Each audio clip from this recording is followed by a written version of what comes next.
বাইরো বাইরো বন্ধুরা তোর মতো পোলার আমার দরকার নাই, তুই আমার বাড়িতে আইবি না। তোর ঘরে আমি আর থাকুম না, আমি যাইগা। যা তুই দেই তোর কোন ভাবে তোরে খাওয়ায়। আমার কাছে টাকা আছে, আমি এই টাকা দিয়ে খামু, থাকবো না তোর বাসায়। যা তুই। সাবস্ক্রাইব করে দিবেন।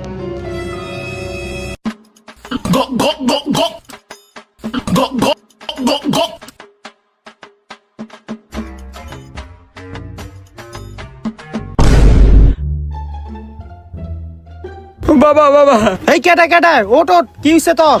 বাবা, তুমি আমার মাফ করে দাও বাবা, আমি কয়দিন ধরে কিছু খাইতে পারি না বাবা। তোরে আমি আগেই কইছিলাম তোরে কেউ খাওন দিব না, যা ঘরে ভাত রানছি ভাত খা। জামু তো বাবা, দোকানে কয়টা টাকা বাকি হয়ে গেছে গা, ওই টাকাটি দিলে ভালোই তো। টাকা লাগবো না, দাঁড়া দিতাছি। এলো এই জায়গায় কিছু টাকা আছে, এটি দিয়া তুই দোকান বাকি দিয়ে আয়। কি রে কই যাস? ভাত খেয়ে যা। কে তুই? কে আমি তোর বাপ? আমার বাপ তো আগেই মরে গেছে গা, হালার ঘরে হালা।